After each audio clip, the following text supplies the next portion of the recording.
Legendary, promoting the vision of ordinary legends. Tune into 2020 Vision Radio every Wednesday night at 8 p.m. with the Honorable Cleon Stapleton Simmons and De-Syl Hamilton. Legendary is a show promoting the visions of ordinary legends, and I am Honorable Cleon Stapleton Simmons along with my fabulous co-host, De-Syl Hamilton. I am De-Syl Hamilton. I'm excited as well to be here for Legendary, just to uplift and enhance people and show what people in our society are doing to uplift our country and the nation. Call in live on WhatsApp via 869-669-7312. Our direct mobile number is 766-7312 and our landline number is 469-7953. Overseas callers can call in on 917-460-2187. Legendary, live every Wednesday at 8 p.m. on 2020 Vision Radio. Just like you. If you take a look inside, you see the great things that people do.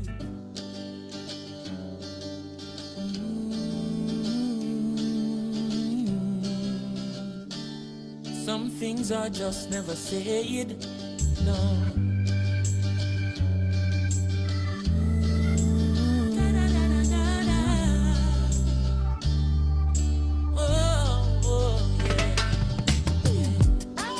Story of my life, ordinary person just like you. If you take a look inside, see the great things that people do.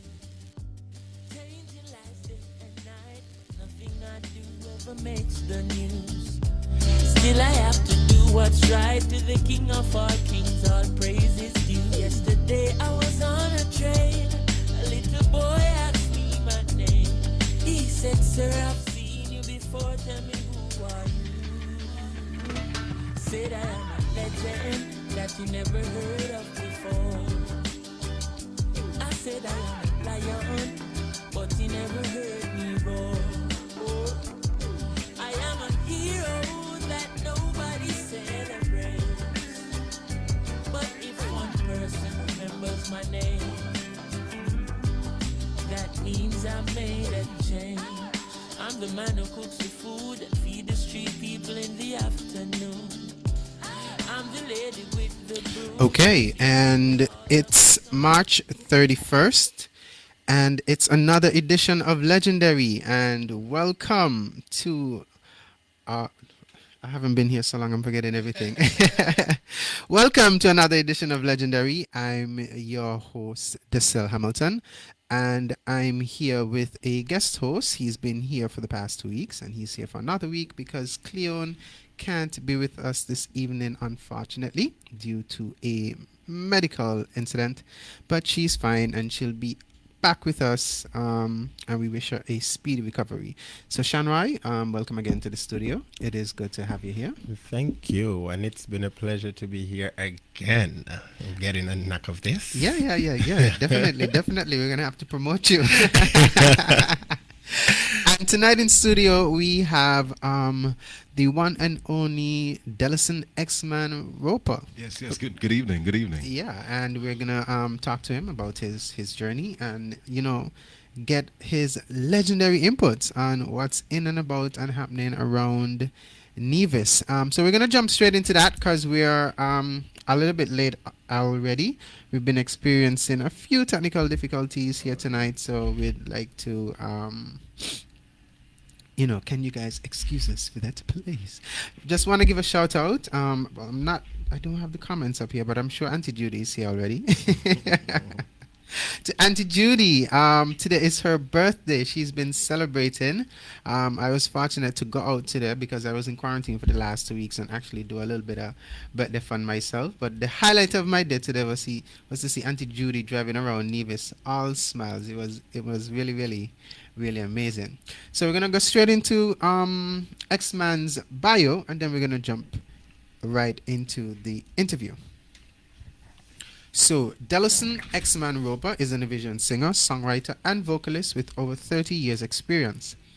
X-Man is well known in the St. Kitts and Nevis music industry, and he discovered his vocal ability at at a tender age after singing a song in the form of punishment while in the 4th grade.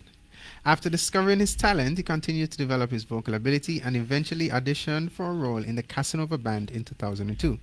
And he was told that he fit the criteria. In fact, during the audition, the band members said to him, "X marks the spot." That remark is what gave the birth to the stage name X-Man. As time went on, he became a key member of the band and the lead vocalist.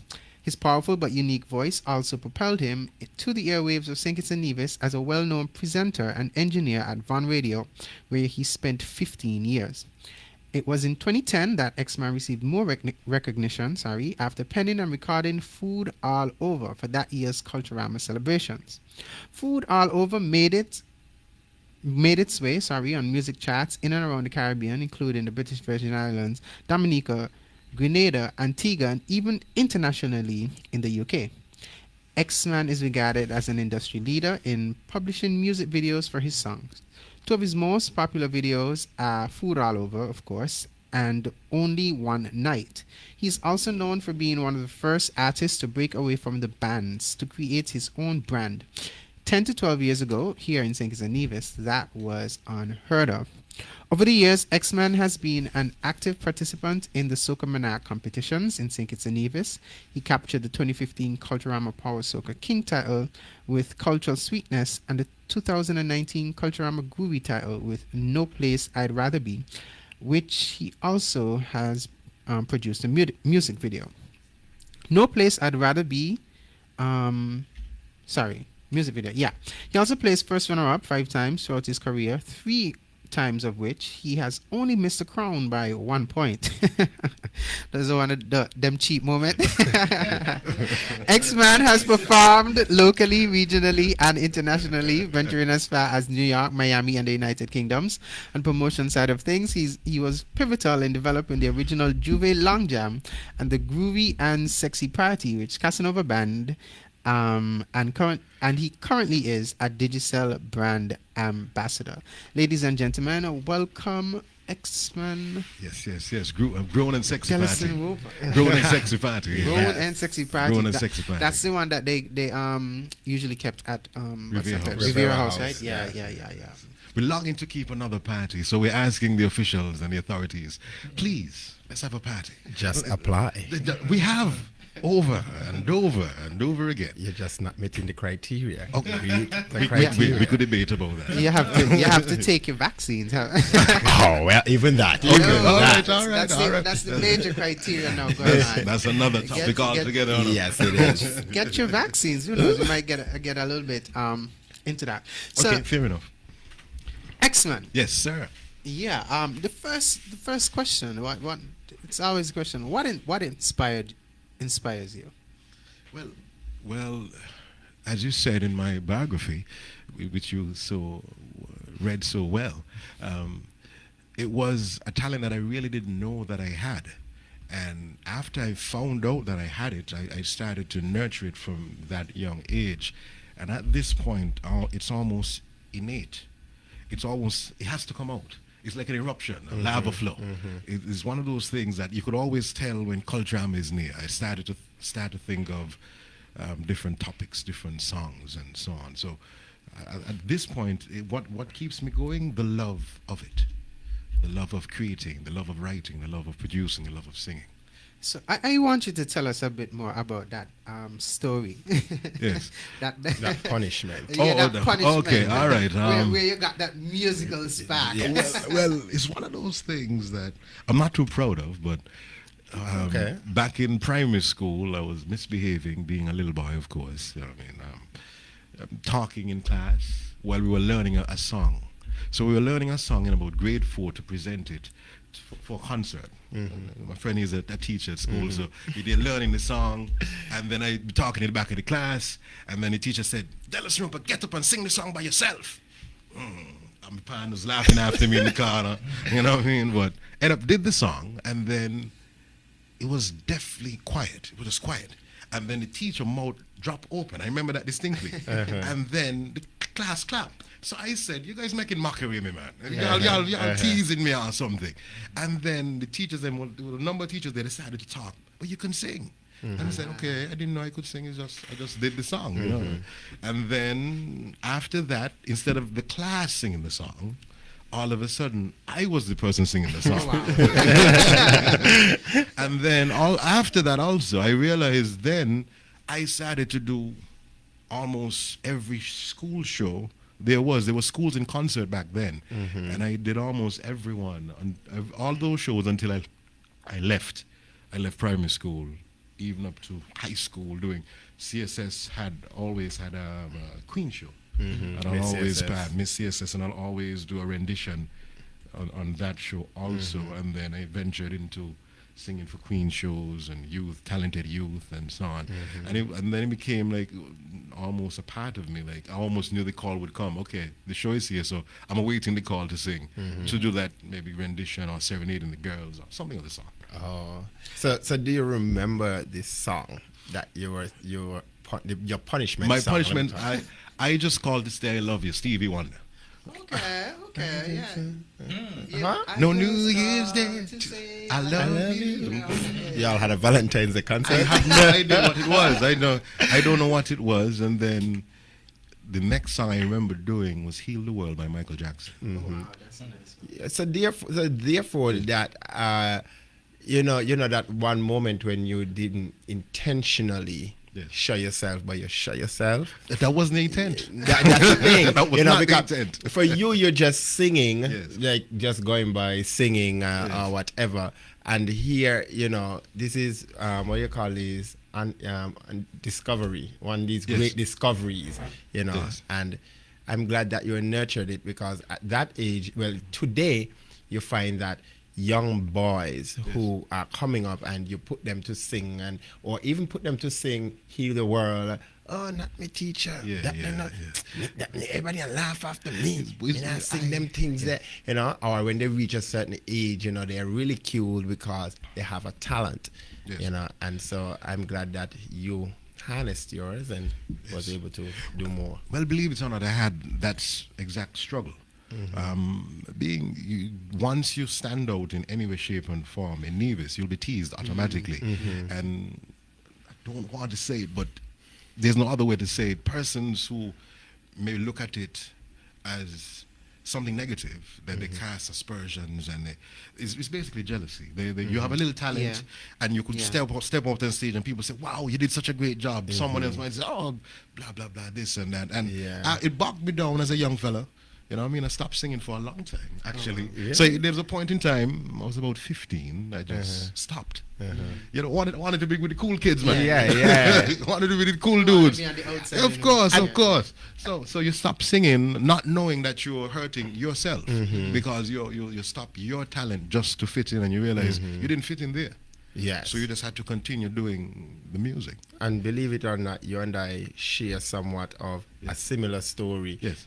I did it in primary school. They had the cultural arts. I said it before, and I used to dance. I dance. And, that's my thing. And then, Talented Youth came around, and then boom, there goes Shonroy making his big debut. This one little boy up there walking up himself. And then, I could remember one time they had, I think it was a schools in concert, and I think I was feeling myself a bit, and I started to give the dance teacher a little attitude. Yes. And she threw me out of the dance 2 days before schools in concert.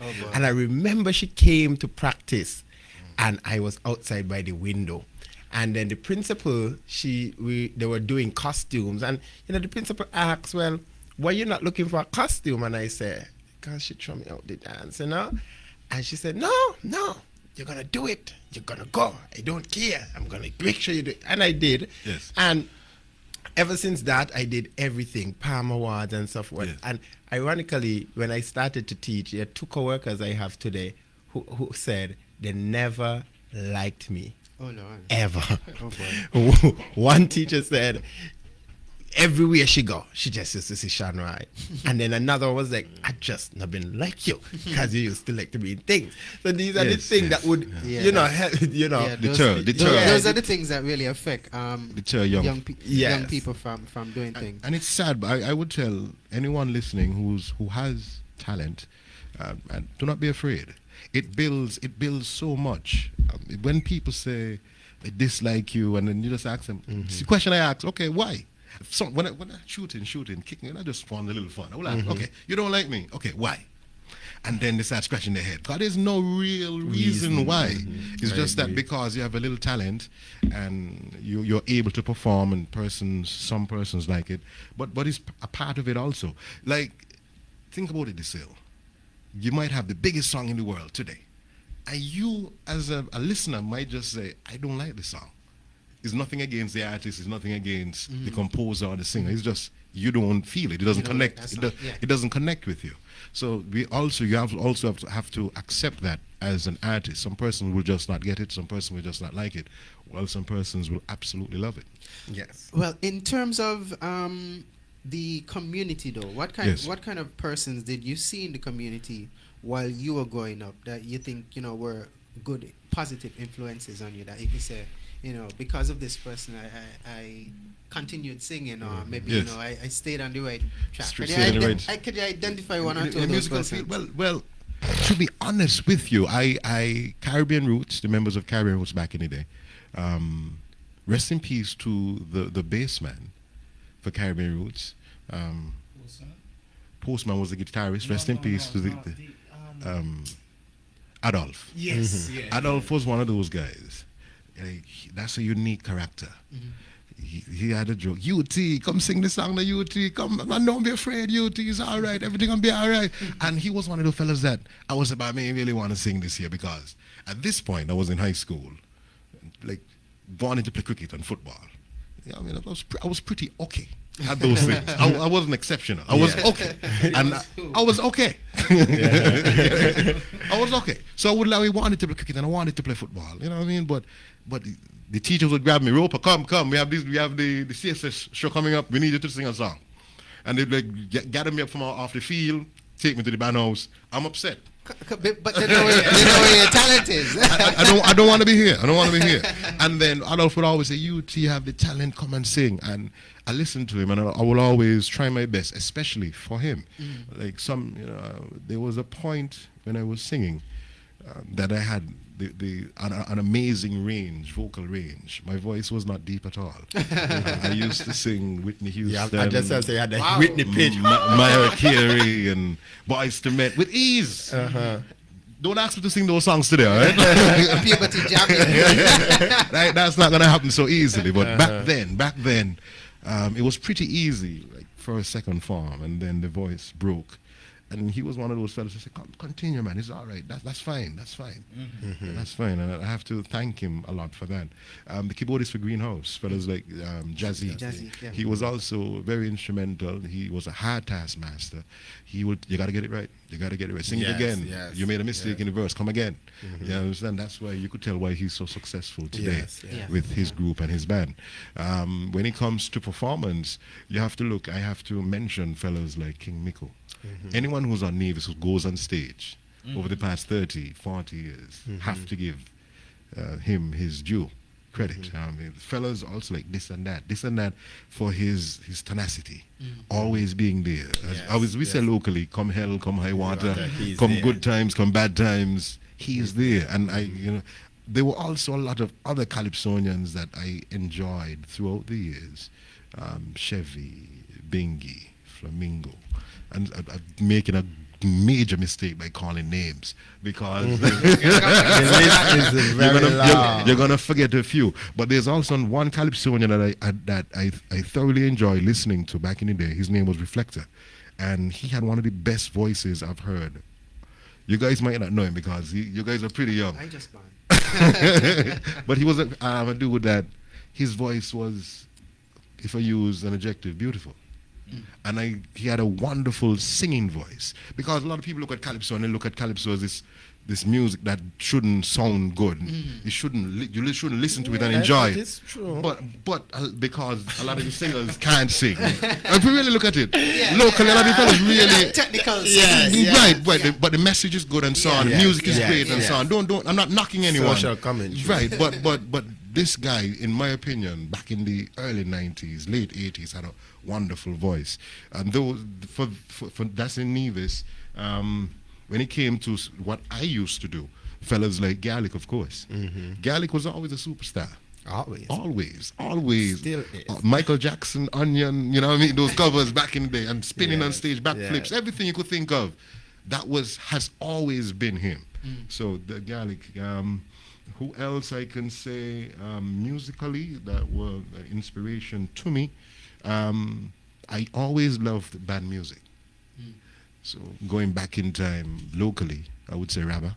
I think he's one of the greatest songwriters Nevis has seen. Fellas like Duku, fellas like Tony Wildfire and so on, going a little further back than most normal persons would say. But these are some of the guys that were inspirations for myself, growing up and looking at them and seeing what they did and what they have accomplished and so on. So professionally, though, Yes. did you always want to take music on as a profession? It was one of those things that at first there was no compensation for it, and then as time progressed, you realize, aha, we could make a little sugar cake here. So it's one of those things. We started to invest in equipment, mics, and so on, and we were able to make something from it. So it's not that it was always a talent. It was fun, but then you realize you get paid for having fun, so you start to move into that direction. But back in 2002, when you auditioned for Casanova, what really propelled you? So I realized everything I do has a backstory to it. So it was actually 2000. 2000. It was actually 2000. So when I auditioned for the band, I was working with Gaspre at the time.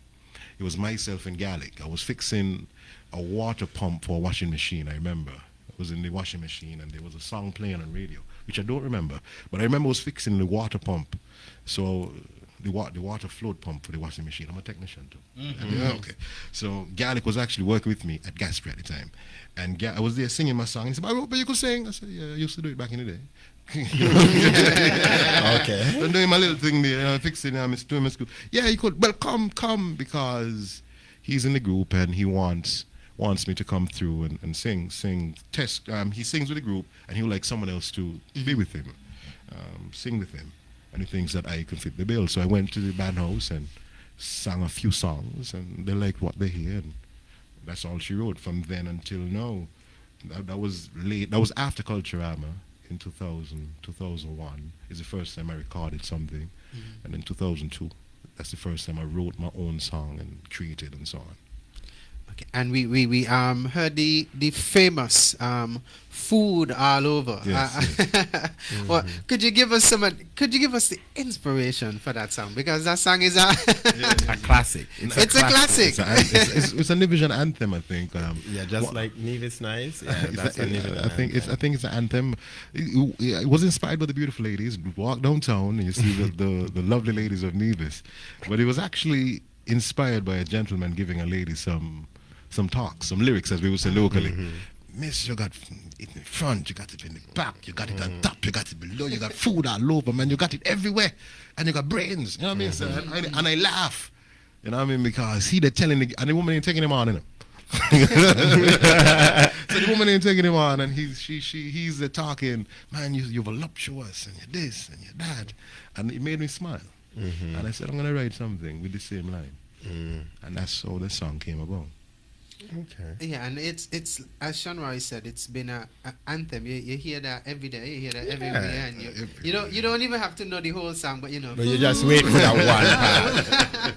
You just wait. You know, at one point it was playing so much till I was like, okay, if I hear food all over one more time, just imagine me.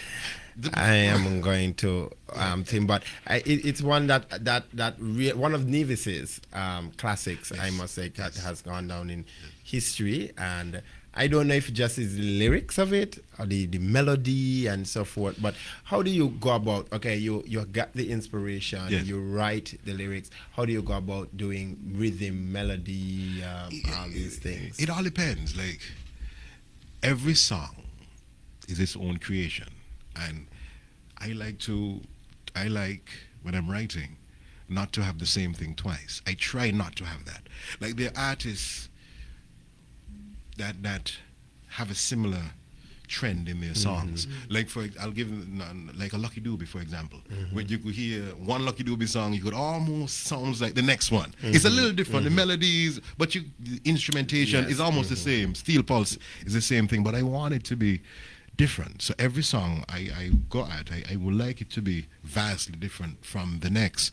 So Food All Over, I must have been listening to some hip hop, dance hall, something of that sort. That's why I have the rapid fire lyrics in the verse. And then I always know one thing about music: the hook should be catchy. The hook should be something someone could sing along to. So that's why you have food all over. You know what I mean? So I had to make that like that intentionally, so you got the gist of the song, and it worked well. It worked well, and I think because of the timing also, it was the slow pep era. That was the time slow pep was kicking. I mean, you had songs like Searching, Groovy, was that groovy. You had those songs, and those were, and I would dare say that's where we should focus on as Small Island, because I remember being overseas and hearing these songs. No one knows I was a singer, but I going crazy.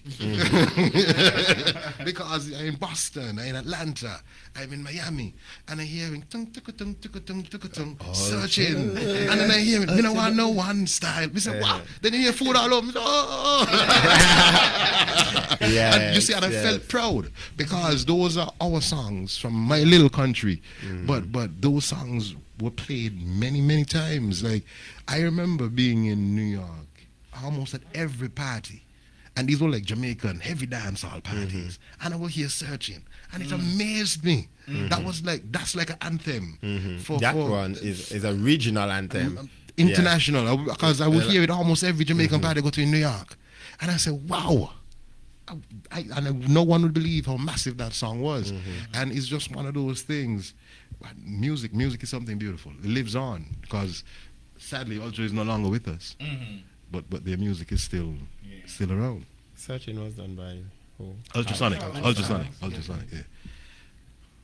but so question, yes, you know, the listening you sing, and you know, the range of your voice and those kind of stuff, do you think that people should put their voice to a particular genre of music? For example, somebody might say, oh, he shouldn't be singing calypso, or he shouldn't sing soca. You know, give us something a little bit more on the R&B side. Because even like, for example, the young and upcoming artists, or the rappers, or lyricalists and so forth, if you tell them, why do the cultural calypso? Oh, them thing that, you know. So do you think?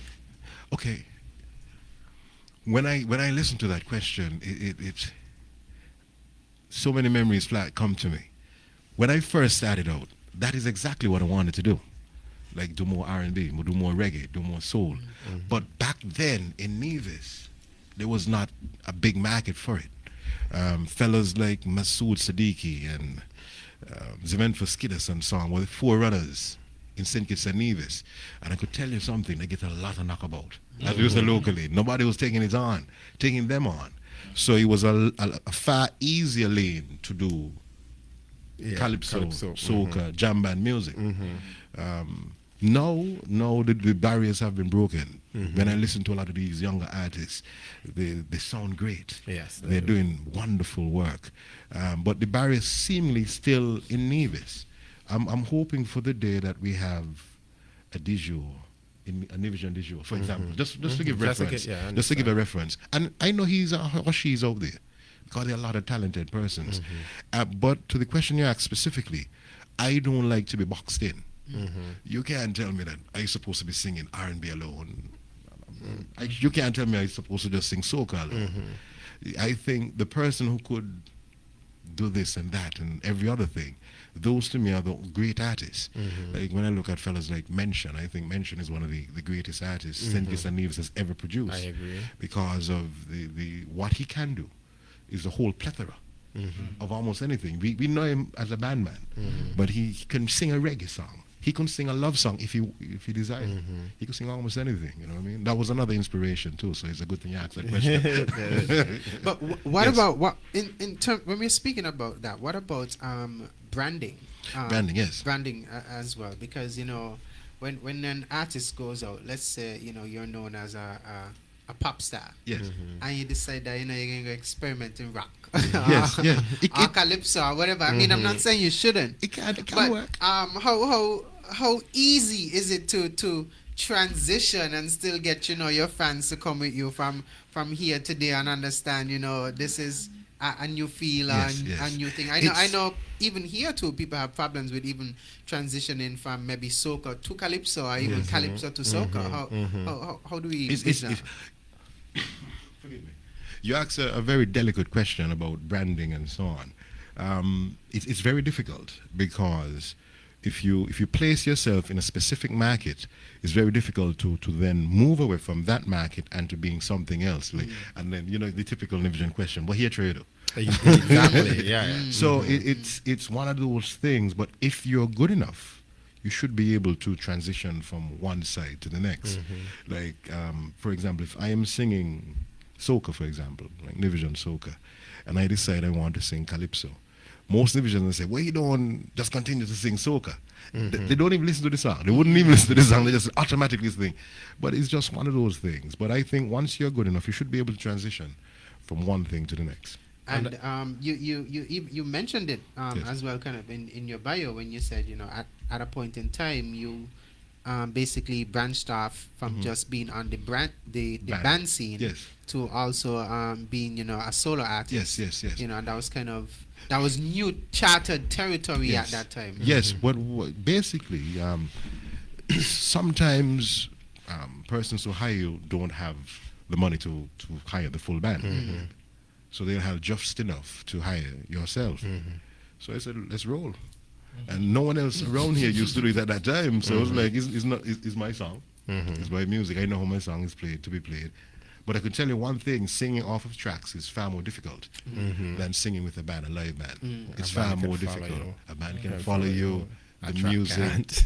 You have to follow the track. You have to know your cues and so on. But if you know if you know your onions, you should be all right. And you can't necessarily, maybe you're there and you're feeling something and you wanna do an extra run. You can't do your run. You can pull up, and You can.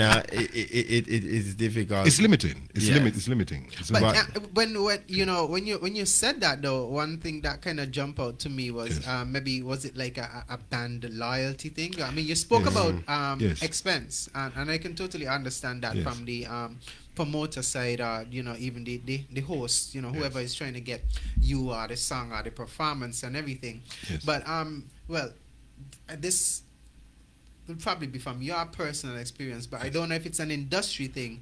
When situations like that happen, when a band member or a lead vocalist from a band performs by themselves without the band, is there like energy, friction?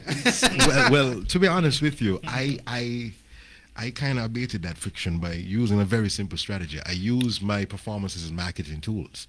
So when I go to perform by myself, I will tell the audience, next time when I'm here, I want to bring my group with me. I always do that. So, but I'll take the licks from the band men, because they will be like, rope up. We only had one gig this weekend. You had 4.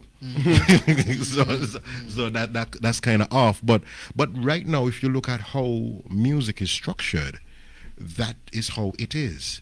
Like calling some of the big names in soca music, Kes and the band. Yes. Marshall Montano. He doesn't even mention his band anymore. It used to be Marshall Montano and Ecstatic. Now it's just Marshall Montano. And believe it or not, I was getting to that. How you could see how these people grow, because like for one, you see people like Marshall started out in calypso, and then became an artist, and sometimes you find your niche in a band, as he did. Look for in a band, and then people look at you, because I always thought Kes and the band, the guy that sings in the front, his name was Kes. I thought that was it, but then I learned it was, I think the group is called Kes, and it's something like that, and I was like, huh, So these are things that I realized that it's becoming maybe a norm. Yes, it's coming. And it is not, people are not too hell bent on the whole concept of band loyalty or being loyal to whatever. I guess once there's effective communication and there is no backstabbing, because the industry is very vicious, and the level of backstabbing, because as you say,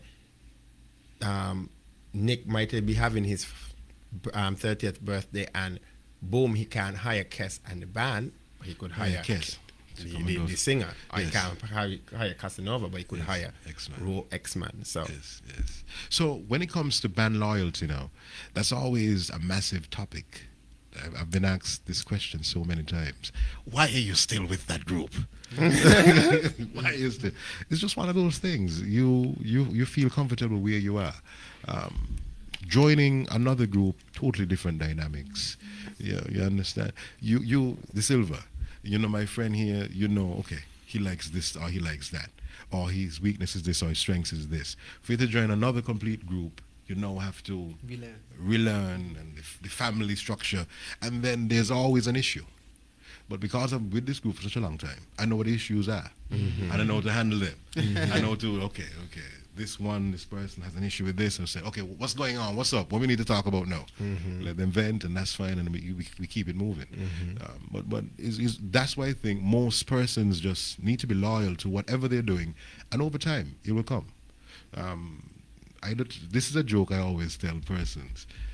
A mango tree will be a mango, usually, but you can't tell when you're in beer. But the point is, some people are sprinters, some people are middle distance runners, some people are long distance. So, and I look at that as life. Some persons will get a quick jump. They're out of the blocks fast. They're the sprinters. Some people are mid-range runners, and other people are long distance runners, and that's perfectly fine wherever you fit in that. So the mango tree now, I'm just making sure that you understand that. So mango trees will be in a year or two. Others will take 10 years. I agree. Yeah. I agree. So that's my analogy. But at the end of the day, it would be a mango. It will be a mango tree. Yes. So that's the point. So stick with your craft, develop it, learn it. Don't get angry when people don't look at what you're doing seriously, because that's just part of the culture. You could have the greatest song in your mind.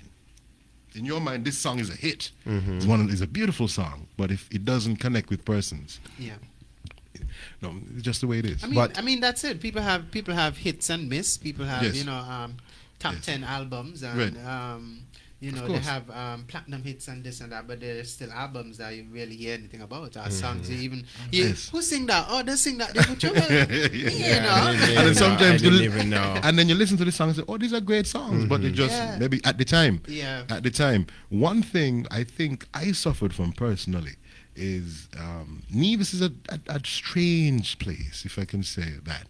Like in Nevis, once there's a top band or artist, persons normally do not look at anything else. So for example, let's go back 10, 15 years. When Ultrasonic was with the tail in the back, as we say locally, rooting up the place. You know what I mean? It was just Ultra. In Nevis, it was just Ultrasonic, if I could use that example. And then, but that's good too, because the other bands had to step up the game. They obviously came on stream and Casanova. You know what I mean? I wouldn't say came on stream, but you understand what I mean. They made a name for themselves. They became household names. Of course. But being in a group, like there's always the negative, and yes, you might be one who can deal with it, but then there are also persons who try to restrict you. Like, take for example, you're part of Casanova. I'm not saying that anybody in there does it, but you're part of Casanova, and you're selected to go to maybe New York to sing on behalf of Casanova or whatever, and then there's a band member who start to backtalk you, and then you got somebody who in the group who don't feel like you deserve to be there, and then you come back and then there's tension, and then somebody did this and then all in that. So how does you seem like you have mastered it? What advice would you give to persons who are in groups who probably suffer from these kind of things? We spoke about it before. You said it, that persons will always have issue with you that you have no idea about. Like, if you're selected to go someplace, that's fine. You were selected for a reason. Once you understand the reason why you were selected, and you explain to a person, it shouldn't be an issue for them. It shouldn't, but if it is, you just move past that. Like I can't dictate how you feel about me. I agree. So if I worry about how you feel about me, I might get high blood pressure. You know what I mean? I can't dictate that. That's on you. We are here to, like, if you're in a group, we're here to play music. That is already gone. The trip is already gone. That's already over. We're here to play music. You want us to play music or not? If not, just leave. We find someone else. Straight to the point, direct. I feel that we can't tiptoe around certain things when it comes to groups and so on. If we're working, we're working. If not, if you don't want to play, you don't want to be here, leave. And that's all. I wouldn't tell a lie, but the way he just say it just make it sound like it's that simple. It is. It is. It's for you. I don't know. For you, it is that simple. But you know the dynamics of people alone just does not make certain situations as simple as you say tiptoe, and then you know somebody who that feels is why like, you need to listen to him do it his way, because then it's going to be easier. For you, but then there's the one who just feel, and then especially that person who feels like, oh, I have been in the group the longest, oh, I don't contribute this, nobody could run me. I for one can't deal with stupidity for too long. Yes. So, You see, going back to the point that I tell you, I've been with the group for a number of years, so I understand certain people. You know how they would react and so on. It's almost like, I'll give you an example. Exactly. You know, you have that aunt that always making noise. You know, they got the drunken uncle. Just to draw a reference, illustration. Yeah. So you know, this is who they are. So if you hear them making noise, okay, they'll stop eventually. Oh, okay. And then we'll get back to what we wanted to do. Okay. Creating music, making things happen, having gigs and so on. So and you know, it's shadiness. interesting that you spoke, and that's fine. You spoke about that, because I was having a conversation with some young ladies today about basically the same thing, and it's a cultural thing. People take work and people mix work with personal relationships. Yes. You know, yes, everybody has that human side of them and that personal side of them. But if we're here to make a song, let's make a song. You don't have to like me to make a song. Exactly. I don't have to like you. But we're here to make a song. If you know we have an issue, okay, let's make the song and then we can deal with the issue later. Yes. Let's deal with the issue now, and then make the song, whatever it is. But you don't keep that in you and let that fester and boil up and bubble over and continue to stay there, because then the work relationship becomes hostile and the work environment becomes hostile, and you don't need that. So that's kind of why I was telling you, Shonroy, people need to listen to the really good advice that he was giving them. I agree. Because they're going to be the difficult people, and then they're going to be the persons like him who are going to notice, okay, the personality traits and the patterns that everybody else is displaying, and try to learn, work with them, you know, and work around them, and that makes for an excellent team member in any organization, and especially in the music industry where you know it can be so diva. I agree, because it's just, let me see, Monday, I was talking to a friend and we were talking about energy. Yes. The importance of energy. You understand? If you come with a positive one, we have a positive environment. If you come with a negative one, you have, at my job, they ever so often they keep telling me, you know, you're a real man because nothing bothers you. But for me, why should I bother over things that I cannot change? Let us just move on. And as you say, some of the best relationships are people who you see sing a song. The two of you sing a song together, and the two of you, when, thank you, ladies and gentlemen. Thank you. You're going backstage. You take up your bag. You're going to take up your bag. There's nothing more to think but one message coming. We have a gig at Cultural Complex at 7. Nick shows up. You show up. Good night. How are you? We're going to sing this first. Boom, boom, boom. Sing. Ha. Everybody clap. And Nick goes so. You go so. Because there are people you could ask, you know, what about Nick? Nick live. I don't know. I don't know. I don't know. But we either sing together. Yeah, we sing together. But anything after that. So these are, I guess, best practices, as you say, for healthy organizations. It's one of those things. You just have to. I'm always using illustrations. Be a good sailor through the tides. Yeah. So you know what ocean you're sailing in, and you understand that this person may be difficult, and some persons, they would never admit it, but they're jealous. They have a streak of jealousy. Like, I will not sit down and curse at an artist, like, vex with blah blah blah. It's just his time. Let the person get their fruit. Yeah, they get to do. It's just one of those things. And then Neves is such a place that it's not like Antigua. Remember Burning Flames ran Antigua for like 30 years. Yeah, boy. Look, Jam Band ran the Virgin Islands for like 20 years, 25. Nobody else could get the butty in. You understand what I mean? No one else.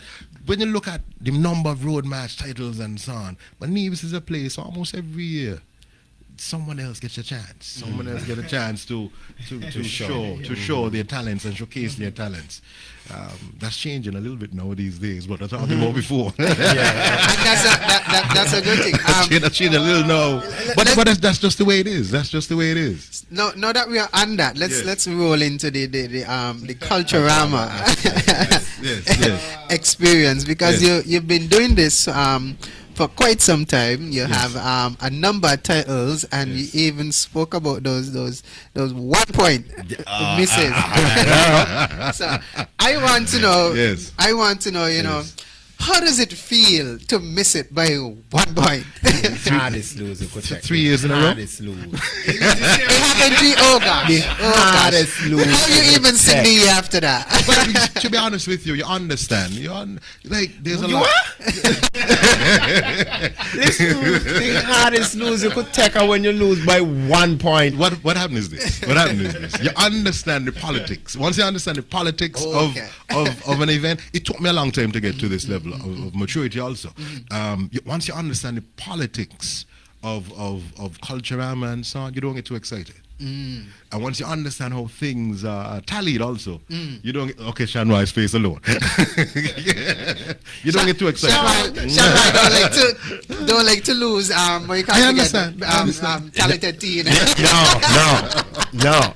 Because, as he said, right, it is the truth. That to some degree, that's the truth. You have to understand the dynamics of the show that you're going into. Sometimes you got to look, what the chairperson, so you could determine if you're going to place yes or not. You understand? But what I'm saying, sadly but true, no. It's sad but true. But you see, but we have made it okay, and that's not fair, Roper. You have made it okay. I won't say I have made it okay. I just understand. There's a difference between understanding and thinking that it's not okay. Okay. I thought, I don't want to say cheat. I thought I was not given. I thought, like, you understand that? We understand the culture of the place. For what reason? For what reason? I don't know. Okay. I remember 1 year. This happened. I go talk with facts. Let's talk facts, real facts. Okay, let me go. So this is a scoop now. For 2020 Vision Radio. I like legendary program. Drop the scoops. So I think the statutes of limitations have gone. 5 years have passed. Yeah. So I was in Soca Monarch, and the video should be there somewhere. Maybe we should go to NTV and see the video. But I remember the MC coming out. The winner for Power Soca Monarch, X-Man. Then Groovy Soca Monarch. The chairman came out, took the mic from the MC. Oh, wow. And then announced the winner. And then the thing about it, I had on my glasses at the time. So I peeped. I peeped on the scorecard. Peeped on the scorecard, you know what I mean? And I saw the cross out and put on top and they take away the scores and so on. So I started for myself. So that's when I understood it completely. That's when I realized sometimes certain things are out of your control. So it doesn't make sense to get riled up and all excited. You do music because you want to be a part of the festival. You do music because you love it. You don't try to get all emotional, because that's a strategy some people use to get under your skin. Yeah. Shonroy, you need to let certain things go. We'll put Shonroy under your wing, and he'll grow and get that maturity. No, don't get me wrong. It took some time, Shonroy. Don't get me wrong, Europa. I'm the same, and Nicoya knows, and De-Syl knows to a fact that when I lose, I lose. I know how to accept defeat. Yes. I know exactly. Okay, I guess ours would be different, but still competition. Yes. I do pageantry. You would do soca monarch. Yes. And if I lose, I evaluate and I say, okay, chances are he beat me there, she beat me there, Yes. and I understand. Yes. But then there are some times when you know, Yes. Yes. you won the show. Yes. And then the results come back, and you ain't even in the first one up. Oh, gosh. You're the second one. How? You understand? And that only, for me personally, it only happened to me one time. Yes. One time. Yes. In Mr. and Miss Talented Youth. One time. And it bothers me up to today. So what about Because 3 years in a row. Jesus Christ. and I thought to myself, well, Listen, if they were crucifying you, one stake in your hand, one in the next one, and then one in your foot. but you see, And what I've realized has become a culture too when they know that you are great yes. at something. For example, maybe you have won. So chances are you can't come back next year and win. You know what they do too, and this one is especially in Calypso. Ain't your turn yet. Anyway, They say, let's talk now, man. I could share an experience with that. I could share some experience with that. I remember singing a calypso one year because soca music, sadly, is limiting in scope, in topics and so on. You know, so soca is fun, happy, the happiest music alive. We are here to enjoy ourselves. We're drinking, we're cheating on our girlfriend, but nobody got to know. And then we're dancing night away till morning come. Basic topics, basic topics. But I decided one year, I think it was 2017, I wanted to bring something more to the table. So I decided to sing Calypso. And the funny thing about Calypso, all across the region, from Barbados to the U.S. Virgin Islands to the Windward Islands, Antigua, people calling me, lovely song, great composition, wonderful music. Nevis people know. What love song you there sing? Because it's not the extempo of Calypso. And that's the thing. What love song you there sing? That's the thing. What topic that?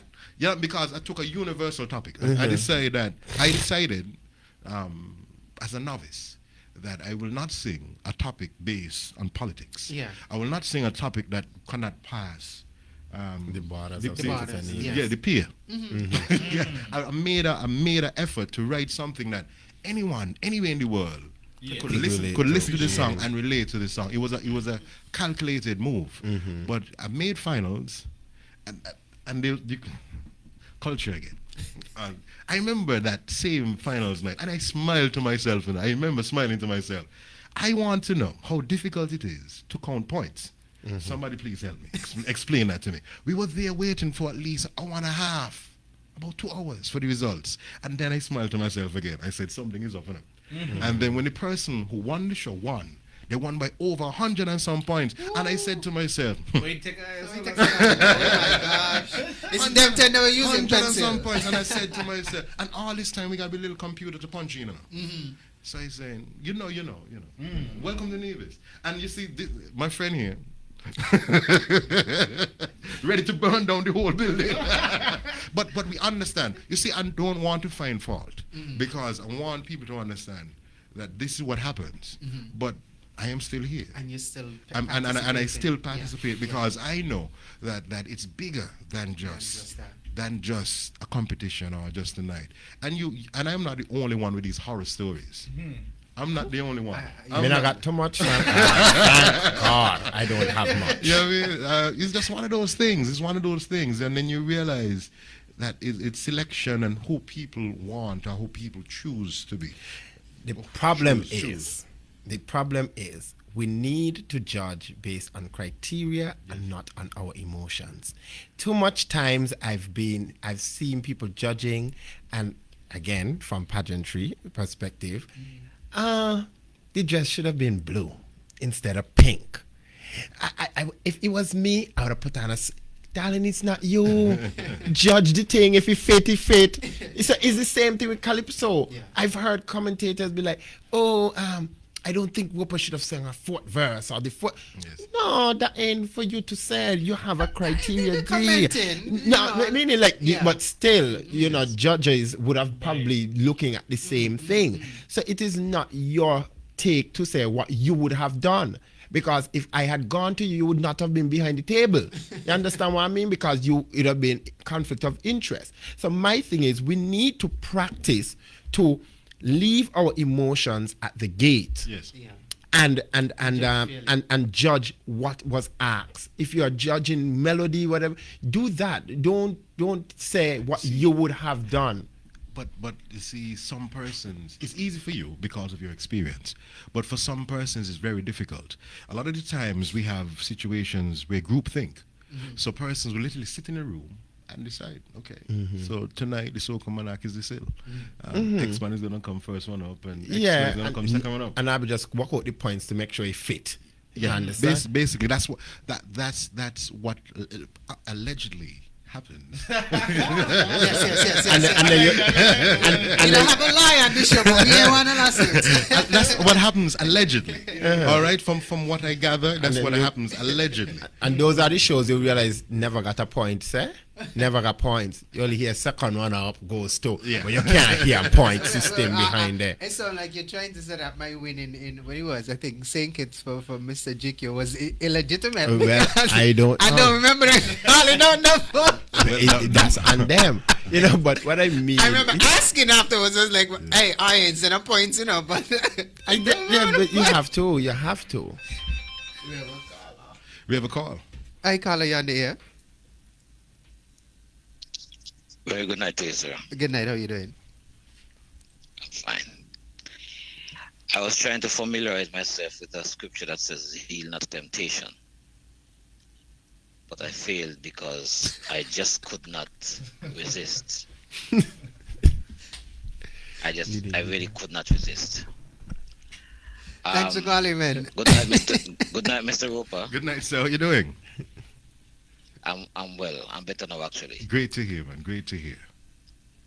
There are a lot of lessons to be learned from tonight's program, and I hope that all listeners and all persons that are like-minded, Mr. Roper, are listening to him. I hope it's not a surprise to you guys or anybody that I have learned so much from this gentleman. He's my friend, by the way. You guys have been talking about his career and so on, but you have not touched on the area that I think he's most accomplished. That is media.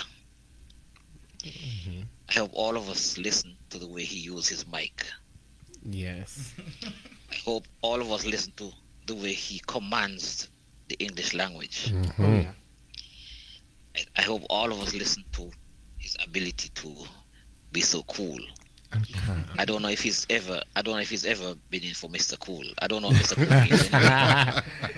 I'm way too old, Ren. But Delison, I want to tell you, I'm sure you know, I didn't tell you before, but I'm sure you know that I admire you. Thank you, sir. He's a gentleman. I've had the pleasure to work with him on several occasions, and he's what I call a gentleman. The admiration is mutual. He's cool. He's confident about what he's doing. He's kind. He's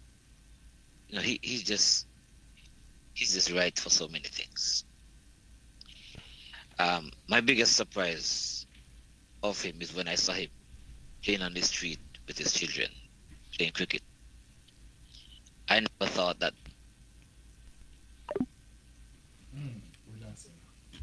Right. Sorry, we lost that caller, Winsford. You can now call back in, and definitely I want to continue with the kudos. But to him because I was coming to that, Yeah, but well, I we're wanted to having get some over juice. the cultural aspect of his life. Yes. First. Yes. So we can stick a pin. We have So Ren can back. yes. Okay, go ahead, Ren. Yes. So I was saying, I was quite surprised to see. I couldn't believe the Delison rover that I know and had worked with was actually in the streets of my village playing with kids, playing cricket. Because if you're playing cricket in the street with kids, you got to be shouting. But this man don't shout. But he had the attention of all these kids. They had him going, and he had them going. And I admire anybody that has the ability to go high and also can find the time to come low. He's quite a gentleman. Mr. Rover? Yes, sir. Thank you very much for gracing the humble doors of 2020 Vision. I'm grateful. I'm happy that you guys gave me the opportunity to be here. Thank you, Renford, for those kind words. Okay. And I hope that persons listen to your advice as how you have gone about your life. Yes. It's quite a model, I would say. Thank you. Thank you, sir. Yes. I wish you best in all your endeavors. Thank you, sir.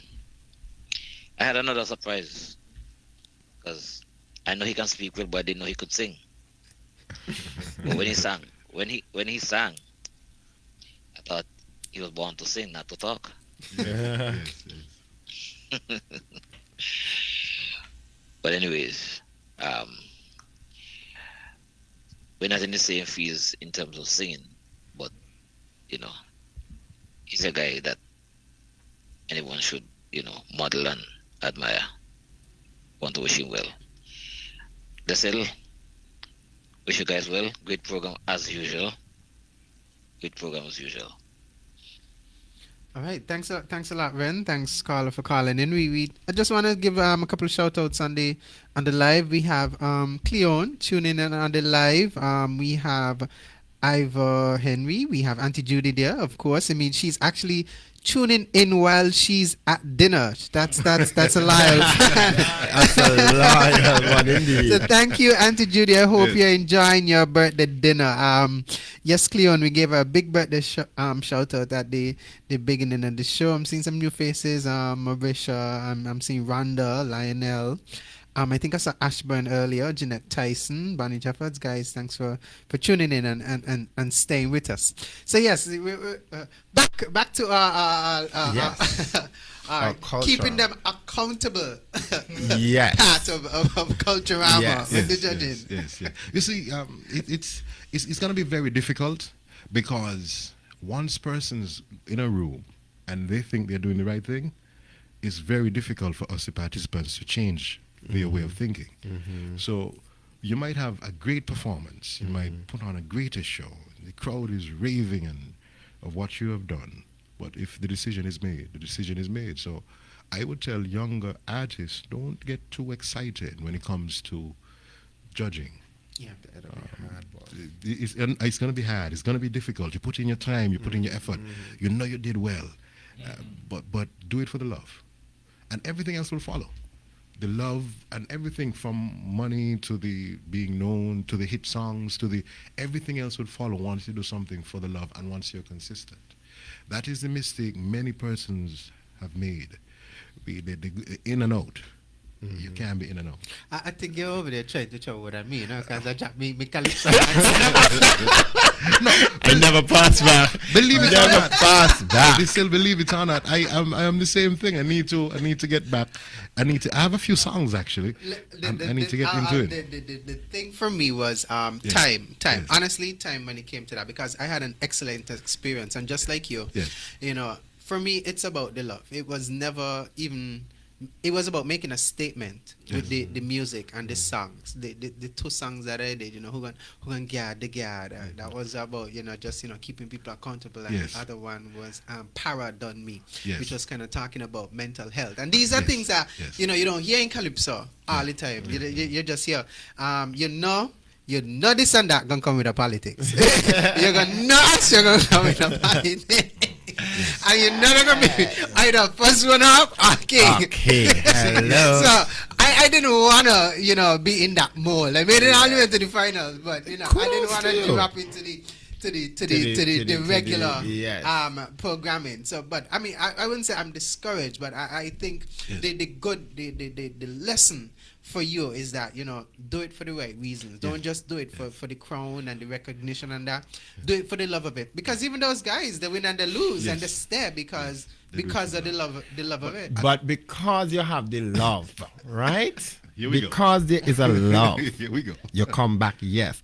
But there's always that competitive spirit in you that it kills you. It's like to a fact that you have produced an excellent performance, and you are robbed because someone who feels like it's not your time, or somebody who just feel like you should have done something else differently, and these kind of things. So the as you said, accountability. How do we, you sit in a room with judges, right? I could remember a story that was told by Bridget Hawkins. She said one time she was judging a Miss CSS, and the criteria said no law back. And there was a gentleman judging, and he gave the law back the highest dress. And they wanted to proceed, but she said she decided, no, if you all go and you all give this young lady best evening wear, she gonna go out on the mic and she gonna talk, because she had a criteria to follow, and her conscience would not have allowed it to pass that night in doing that. So I think that is where it comes in, in a group. Bye, give him man. If a man deserve it, give him man. We say this, but okay. Let me give you guys They another. don't call me to judge. Okay, here's another scenario. Maybe let me just go back in my mental files. I know one year in particular. I know I didn't win the show. That's one of the years I lost my 1 point. Mm-hmm. Because the song that won was the most popular song for the festival. Mm-hmm. So you kind of understand. I would understand that. Why I didn't win. Mm-hmm. I said, it's the most popular song for the festival. So they had the good song. Yeah. I thought I won. Maybe the performance too might have matched and so forth. So you 1 point though? Yep, friend. De-Syl, I've questioned that so many times. Why not let me lose by 15? Yeah. 25. Nobody was last time when you right under the I tell you, it is one of the hardest lose to take. But believe it or not, that is when you know that your product was on par. Yes. It was right under, because it's hard. That person who's judging just had a difficult time. They were like, bye, whoop up that bad up boy. So and maybe that is where too we have to, I don't know. As you say, I've never been called to judge, right? I've always called to put on the show, but not judge. But that's where we need to go into the lock system. There's where when you put in the score, it's locked. You can't change it. And I think that what used to happen is that you judge and then later something, and then you flip back over your paper. You you go into the lock. So when it's gone, if 2 went up, sorry, Papa, you get your 2. That's what you're gonna stick with. So I don't know if they do it. I don't know, but I just think that should be implemented. But we could, I hear a shushu that you might be helping Culturama. So yeah, we'll see how that one. Make some suggestions for us. Most Drop definitely. It in the box. But before we go, how did you feel when you definitely now overcame? You won. You are the Soca Monarch King. Well, how did you feel? I always had confidence in my capabilities, and there's this poem that I always go back to, a poem called "If" by R. Kipling. There's certain things that speak to you. That poem spoke to me, and I'm paraphrasing right now, but it basically said, you treat success and failure, those two imposters, the same. So you try to stay neutral, stoic. You try to stay just level. Because, there'll be times when you win. There'll be times when you lose. And you don't want to give them no other excuse to hate you. So you don't want to, I win this year, take that. You don't want to do that. So you just say, I'm grateful for the opportunity. I'm grateful to be here. I'm grateful to perform. And I'm even more grateful that I won the show this evening. So thank you. And you walk away like that. And that's honestly excellent and that's admirable. And those are qualities that, as Vince rightly said, that a gentleman would possess. Definitely possess. And even throughout our conversation through the night, he's always been, very calm. Learn the people around you, take the high road, do this, do that. So you can tell that, he carries, at least he tries. He loves Jesus. He does the Jesus thing. But before, I'll be honest with you, before it was the hot-headed fighting against the system, but that didn't work. Youngster, okay. So you look at it now and say, okay, they'll do this to me. They'll try to kill you. But you're still there. Exactly. But you're still there. You come back again. Like you hit me the uppercut, you knock me out, boom. Well, let me go again. Let's go again. Let's go. You beat me again the next year. Boom. Let me go again. Okay, let's go again. And then you win the show, then you smile to yourself. You make sure you see the person giving you the hard time now. You don't tell them anything, but just give them a little smile. Humble. There's absolutely nothing wrong with that. Currently, you serve as a De-Syl brand ambassador. Yes. But before we go on to that, and Renzo was right. We didn't talk about your 15 years presenting on the Von Radio. Yes. How did you maneuver that? Aside from obviously having a radio voice. Yes. So how did I start it at Von Radio? Literally, this is how it happened. I was working at Gaspre, 2000.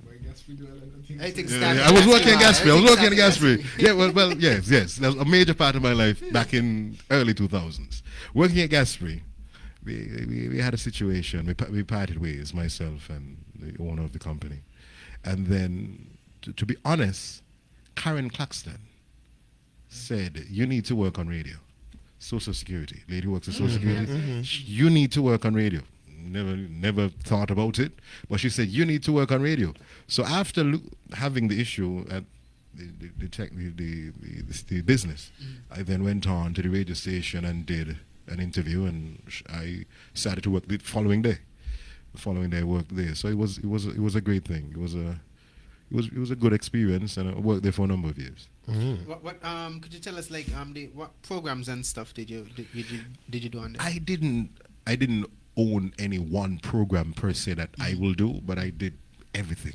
I was at that point in time, I would say I was mainly into production. Mainly doing ads and so on, but I will do outside broadcasts.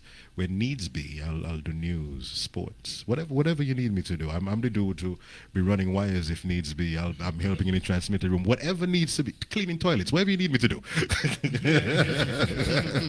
And that's how I look at life. That's actually, and to be honest, that's commendable because I'm not saying that your employer should take advantage of you, but they're persons who are willing to at least try to step out of their what you call it again, the job description. You find that those are the ones that a lot of the times excel either at their job or they get sometimes. you get looked at for promotions and things like that, and what's not. And it all depends on your industry as well, because sometimes you're the workhorse and you get nothing for it. But a lot of the times, if you're in a place at opportunity and you keep yourself in a box, that doesn't work for you. And I think you're a testament to it. You've moved on. You did bands. You're doing your own thing. I know you were working in the hospitality industry before as a manager. Basically, now you're a brand ambassador. So you extend and you explore. Yes. So Jack of all trades. Yeah, but I guess so. But there's another part to that, Master of none. So it's one of those things. I always tell people, if you work in a small company or organization, I think you should be able to do a number of things and be able to help and be willing to help, because at the end of the day, your paycheck depends on you. Yeah. So if you're gonna say, I wasn't paid to do this and I will never do this, and how you expect to get paid at the end of the month or in the end of the pay period? So that's something I always understood, and I've never, at least for now, I've never been in the government system. So I always understand you have to work to then get paid. Yeah. You have to finish the task. So I understood that early. So I try to say government people. I said, what I said. Listen to me carefully. Listen to me carefully. You're banned. All I said. Please don't misconstrue. He knows what I said. He just won't give me trouble. I understand. But I must say that I knew Roper from Van Radio. Yes. And this is how it happened. I was listening to Van Radio. Yes. And there was this deep voice, Forgive me, don't think nothing of it. And I was like, you sound sexy man on the radio, because it's just the composure in the voice and as Renford said, the command of the language that it just forced you to listen. It just forced you to listen. And then I met the man behind the voice. There's a radio voice and you hit the road, it's like, oh my God. So he's so on. But the voice continued. The voice, you meet the voice and it was like, hello, good morning, sir. And it's like, oh, okay. And I was looking for this song, and I went to the radio station, and all I could remember, I don't know the song, I don't know the artist, but I know a few words. There was the song, times are hard, all our troubles surround we. It's a pity we have so many living miseries. Anyway, that song. Yes. And he said, I've heard it. I can't pinpoint it, but I've heard it. So I'm like, but I need it. He's like, I'll definitely get it to you. And I was like, dear Lord, if you one thing, please. And he called me back within hours, and he was like, I've got it, and he could have, because people out of sight, out of mind. He remembered and he carried on, and then I went on to work with him for Sokomanak. I've performed with him numerous times, and his level of professionalism is one that I don't know if Rensford have experienced, but I experienced that firsthand. And when I tell you anything as a dancer, he was like, anything. You want some water? No problem. I'll go and get your water. You want to go home to come back? Sure, no problem. He was always a gentleman that whatever needs to be done, and he's in a position to assist, I must say. And so who then would you say you accredit these attributes to, these things to? Who instilled all this in? Well, of course, you have to give credit to the parents. My mother and my father, of course. I think they did an exceptional job. Okay. Being around certain people also helped. Like professionalism, I'll have to give credit to Herbert, manager of One Radio. He was always a professional guy in dealing with something.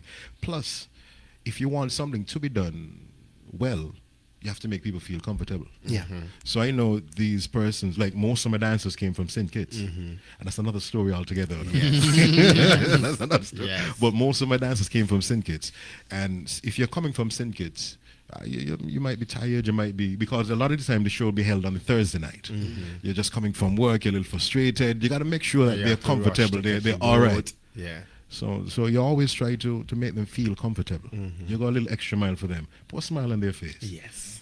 Put a smile, make them feel comfortable. Yes. And then they'll perform well. And for the better part, I can say my dancers have always done well. I've been complimented all the time of the production and so on that you guys come up with. Thank you very much. They always come up with something really good.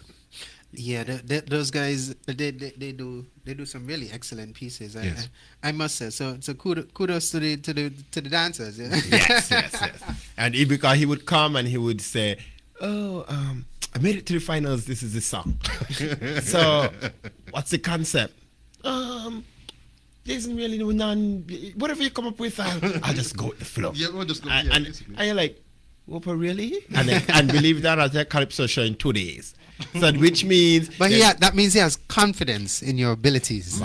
Too much confidence. I know. I have worked basically with the same girls over the years, changing out a few according because some can make it, some will go away, and so on. So I know what they can do, and it's basically it's like a queen show. It's top secret also. Yes. I always is one of those things. I just stay quiet. Because you don't want everyone to know what you're doing. Yeah. For especially soca and act is who can bring the biggest spectacle to the stage. That's normally who wins, or the best performance based on your song and so on. And I've been in the show for some time, and I'm learning as I go along, and like with great dancers like Shonroy and G and Tiffany and Connie and all the others. I see I made a massive mistake there again. Started to call names. You're going to forget some. Started to call names. And there were few other dancers like that I've won competitions with in 2019. These girls have always done an exceptional job. And once again, I just want to say thank you. Thank you to them, because they're an integral part of my performances, it's particularly in Soca Mana. So I want to talk about the whole effects of the COVID-19 pandemic on the entertainment industry. That's part of your bread and butter. Even the hospitality industry where you also worked. How are you maneuvering, and what are your thoughts about what's going on here in the federation concerning that? COVID-19 has changed our lives forever. I think the world will never be the same again. Anyone who's waiting for the normal to come back, I don't think it will ever really happen. And that's just my humble opinion. I think we need to readjust the sails, look at what we have, what is happening now, and try to work with what is happening now. When it comes to COVID, it shook up the world. Millions of persons died. There's a rush right now to vaccinate as many persons as possible to get herd immunity. I wish them well with their efforts, and I hope that we could get the desired numbers. Will the hospitality sector ever go back to what it used to be? I don't know. I'm hopeful. Will we ever party and lime and do what we're accustomed to do? Shonroy is adamant that is yes, but we just have to wait and see. So, and that's what we're doing. We're just waiting and wait to see. The COVID has definitely affected myself personally. Hospitality was my bread and butter. Entertainment was my bread and butter. And I can't do either or because of the COVID. But one thing about Nivisions, they know to survive. Yes. We find a way. We find a way to survive. And we won't sit down and say, okay, we don't have anything, and ask, could I please have? No, I didn't grow up like that. Division pride, yeah. Not just pride, but it's something within you. That's innate right there. To try to survive. You try to survive. Naturally. You not wait and... Yeah, I totally understand You got to keep it moving. Yeah. You got to keep it moving. And I think that's what we need to do as a people. Instead of waiting for the tourist boats and the planes to come back, I'm hoping one day the task force will open up the country to our people. So we could have an economy where the money is generated and recycled within the country. I hope one day they understand the power of your own dollar. Yeah. That's definitely true, and we have to. There's so many more additions onto that. Yeah, we understand. Everyone has their. But yes, we really have to appreciate what we have here, because the world. Well, we're looking outside, and we wanna stay safe. We don't want to have the kind of deaths and of course and even experiences with COVID that a lot of the rest of the world has had. I just recently I was talking to a friend in Jamaica about some of the horror stories down there. It's really terrible. Ravaging Jamaica.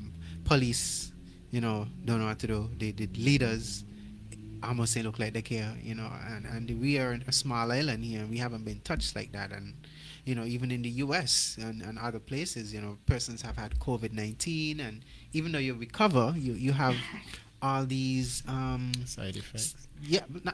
Like side effects or residual effects, mental effects, physical effects for months upon months. Someone was telling me, they have not worked since they've had COVID. And that was almost a year ago. They still cannot physically go back to work.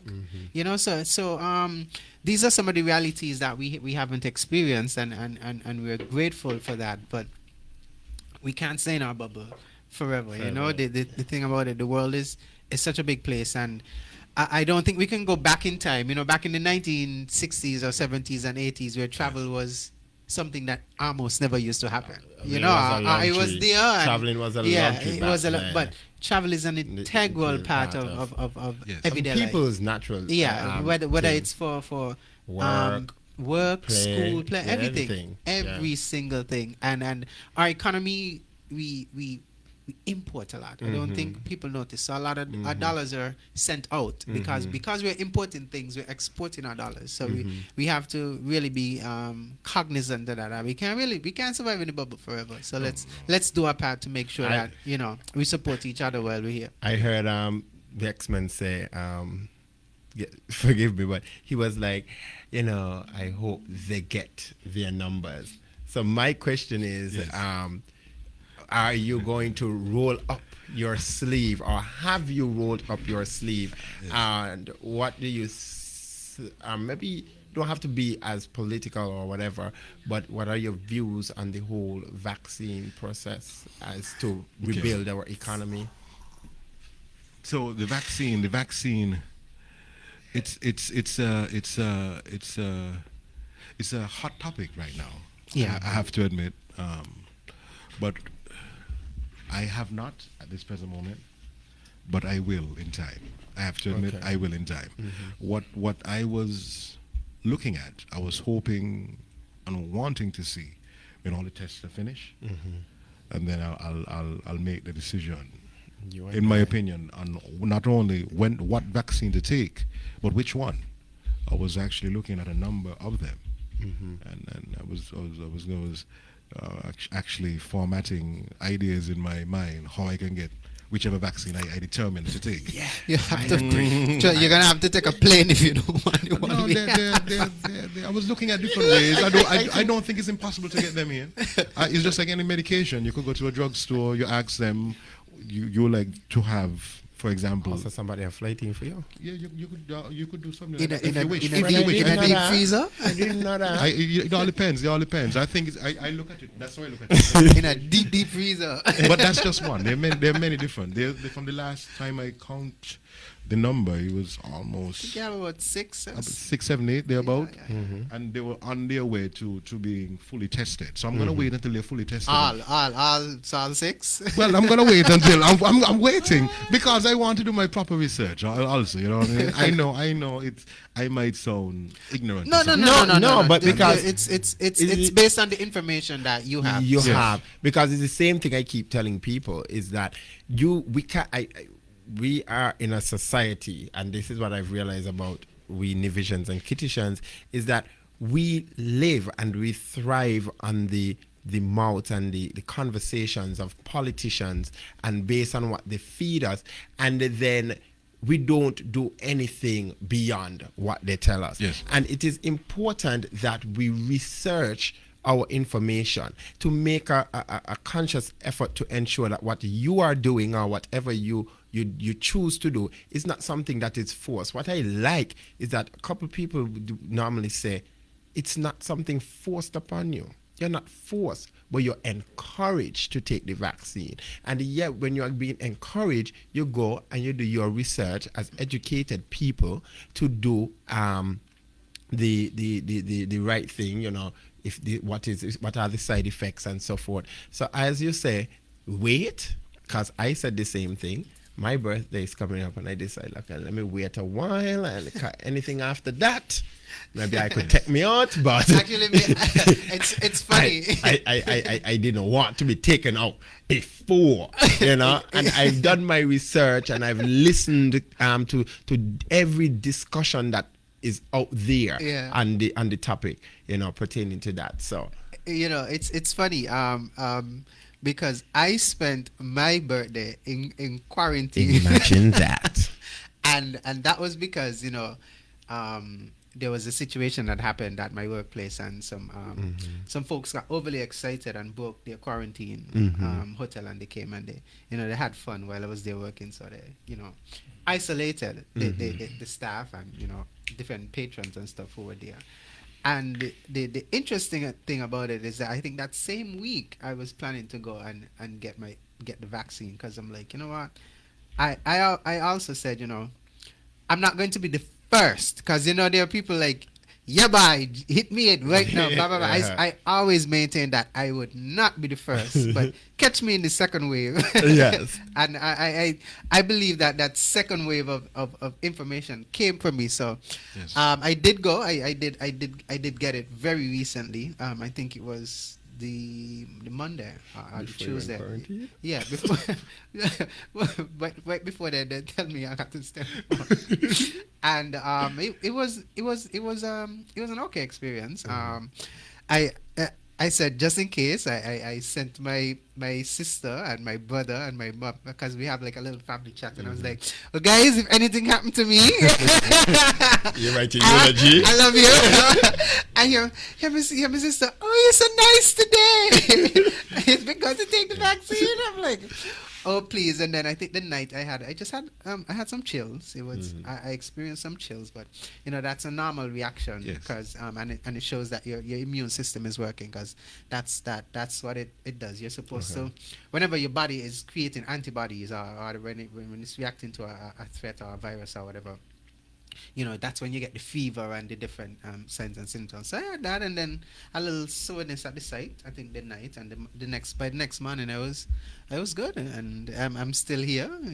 If I develop any long-term memory loss, I deal with that later whenever it comes up. But my thing is, I'm doing my part to ensure that we can get back to a place, I would say normalcy, because the thing about it is, it's hard to deny where our livelihoods came from before the pandemic, and even during it, without, it's like, I look at it this way. You might want to extend your building. Let's look at the economy as a building. We have a house, and you say, bye, I could do with an extra room to make a little extra dollar, because you got 6 rooms, but the 6 rooms ain't making it. So you want to put on another house. But then something happened that shut down the money that you'd have spent to put on the 7 rooms coming from the 6 rooms. And right now, you ain't getting the money from the 6 room. Even though you want to put on the 7 room and create something else to make money, you can't get it done because your income that you was having isn't there. And I think that's the position that our economy is in. We're shut down from the income to the government, especially that they were making before, because the tax revenue, a lot of it was coming from those ships and them docking here and all of those things. That's where they made a lot of the revenue, and we see all the extra taxes that they impose on us as locals. as we say, we see the suggestions and the don't wear your mask properly thing, just in case, they have those things put down. You to host an event, you gotta pay 20. You got some things that you never had to do before. You're doing to host an event at a business place, you have to pay $20 and apply for a permit. You didn't have to do that before, but why you have to pay now? Because obviously you ain't got money. So trying to make a dollar here and there, and if we don't, if we want those things to go away, then we have to take part and be part of the pull up and roll out and see where it goes.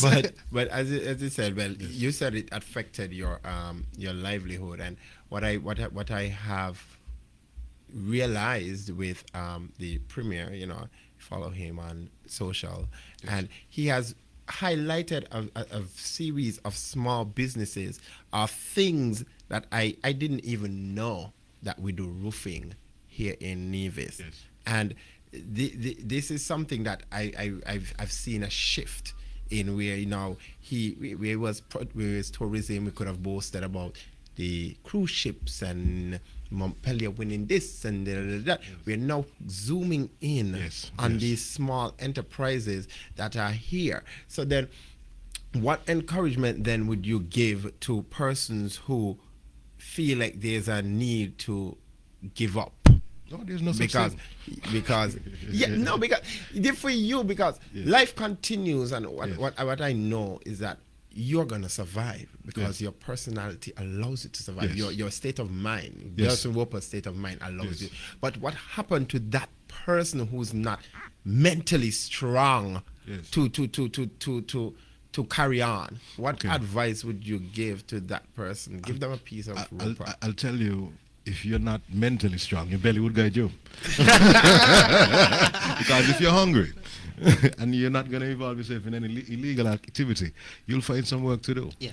So that's what I think. You, as I said before, you just have to find a way. And most persons are multifaceted in Nevis.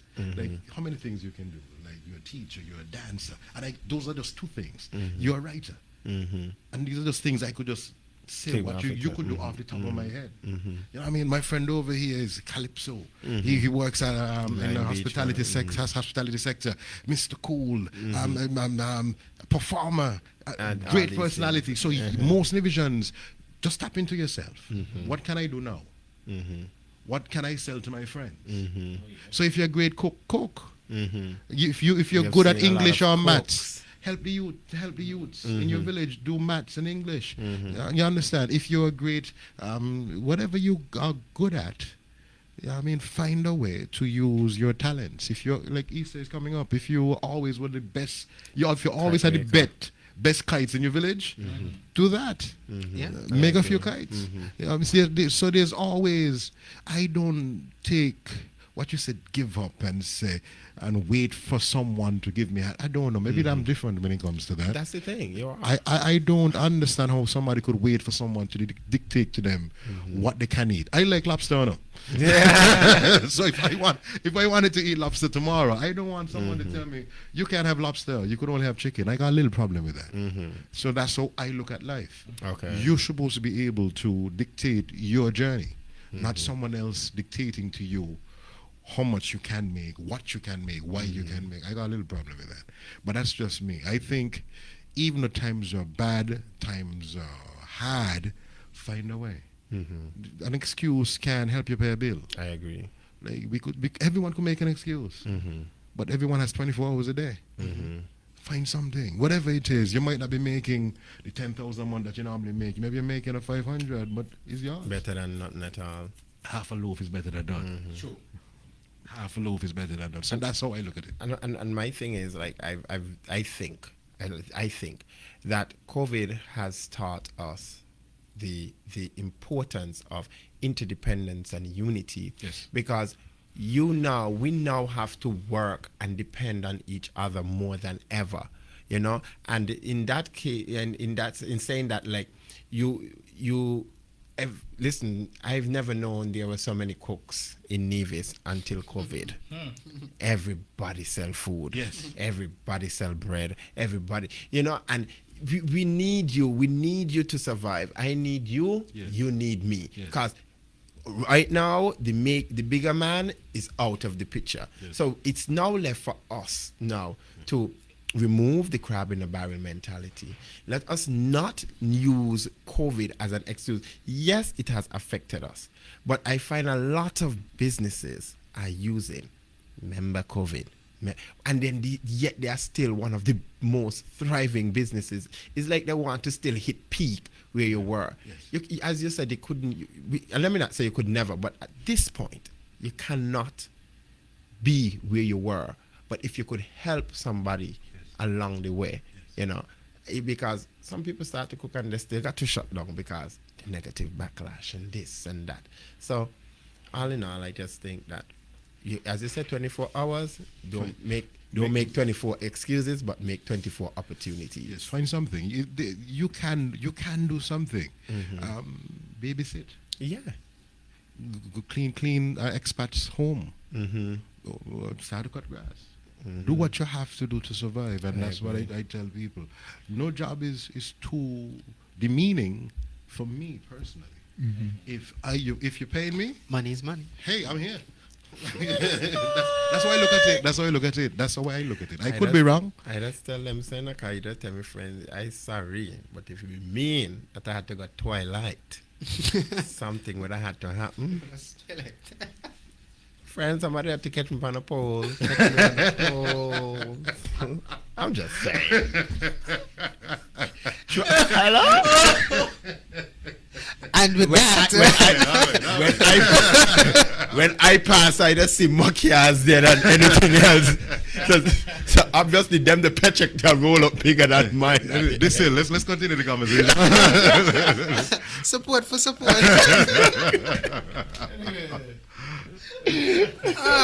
But I think we've had a really great time here tonight, and I think we've had a nice conversation, yes. and I really want to thank you for coming on and joining us tonight. No problem whatsoever. X-Man, and it was good. It was good, and I think we can take a lot of lessons from you in terms of your humility, your willingness to work, your mannerisms, your respect for people, and everything. And it took time. It took time. You see, and life lessons. It took time. It took time, and it took great understanding on my part. And but with time, like every other thing, I'm a work in progress. Yes. I won't say that I'm perfect at it, but I've learned. I just sometimes walk away from certain things. So is there a story? Because I've realized you love scenarios, you love stories. Which one you want? Is there a story that yes. you found was your breaking point that would have changed your outlook on life?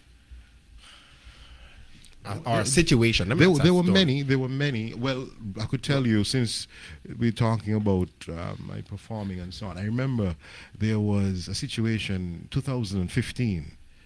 I was on stage, and then all the monitors gone. That has happened a number of times too. That's another story. So that's another story altogether. But you're singing, and then all of a sudden monitors gone. So you're listening. And you realize you're off timing, so you fall back. You start to pedal back, so you start to try to listen to the monitors at the band. And you try, but you realize it's very difficult to listen here because everybody is loud. So their keyboard will be loud, their bass will be. So you're all around the stage trying to find something. And I remember cursing the engineer that night on stage while performing. What? Yeah, I cursed him, but I did it in a freestyle. So you see how you do me foolishness this tonight on stage? Just wait till the competition and bang your bad. You know what I mean? It was something like, and I thought to myself, and I said some other things that were not very kind. And I said to myself, I would never let that happen again on stage. I did win.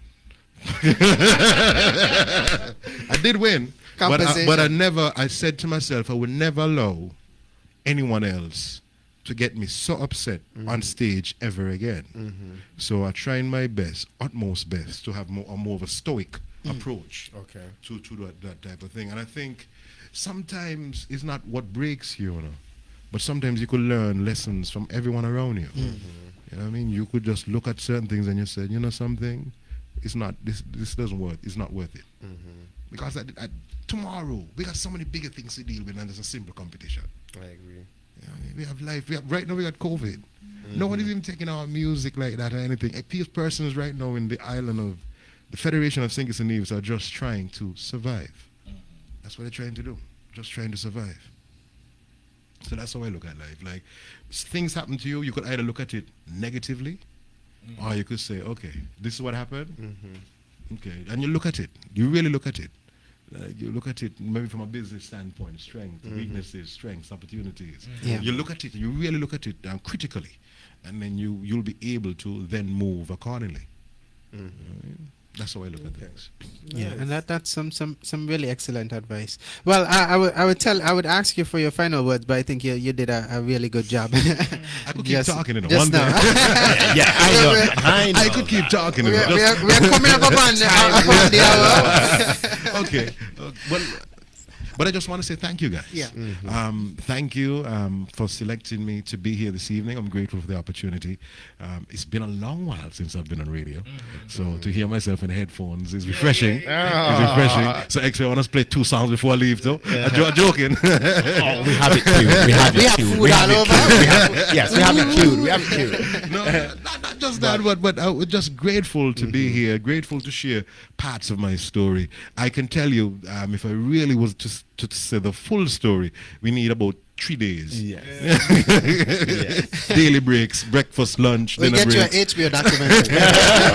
But believe it or not, that's mostly everyone Yes. who's in anything for an extended period of time. Yeah. So I could guarantee if you bring them fellas from Odyssey, fellas from Ultrasonic, they will have stories upon stories upon stories that they can tell and share with the general public about the hardships, the successes, the whole plethora of emotions that you will get from being involved in the Nibijan society and trying to do something. Because being here, that's why I tell people, I tell you I could talk now. But being a Nibijan and being here, that's why I could go anywhere. Not to sound boastful or cocky, but I could go anywhere in the world and perform, and I could almost guarantee I'll get a reaction of the crowd because of the hardships. Oh, you buy this code, yeah. Oh, gosh. And Nibijan will say, "You do good," and then watch you. Oh, yeah. Or if they don't support you, X-Man did well. Yeah, he did well. He did well enough, but I'm not gonna clap because I supported my friend here. Yeah. Yes. When So he that come on means. stage, Yeah. woo, woo. But that's fine. That's fine. Because once and then when you win them over and you see them give a pity clap, you say, "I got you now." But that's fine. Yeah, you know, you let your talent speak for yourself. Definitely. You know, and that's a good lesson. And yeah, likewise, I'm happy to have had you on the show tonight. I think it was an amazing experience. Thank you. I'm thankful for Shonroy for stepping in for Cleon and X-Ray as always here as the technician. This has been legendary. We are unfortunately at the end of the best month in the entire year And approaching the best. I don't know what you guys are talking about. I'm totally lost. X-Ray, you know what they're talking about? He's born in March. I understand. Unfortunately. And you're born in April. Most definitely. And I understand why you guys may feel that you guys month are the best. But I'm going to tell you guys, if you compare month to month, we all know December. All the way down there, I was naked. That's okay. I am going to do some research. Well, look, because, think about you know it. why? You know, let me try jam you a little here. I'm going to bet that the person who beat you by 1 point was probably born in March.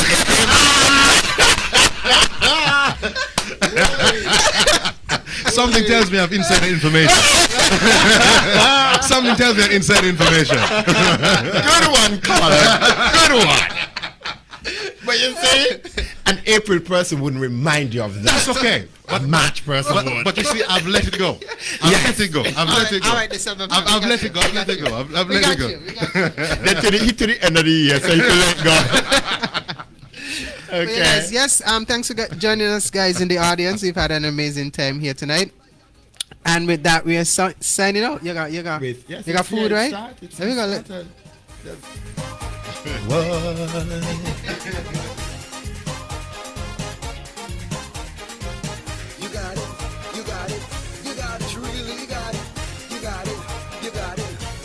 You really got it. One look, you Stevie Wonder can see why so many ladies are filled with envy. Touchy road, Insta fashion so bad.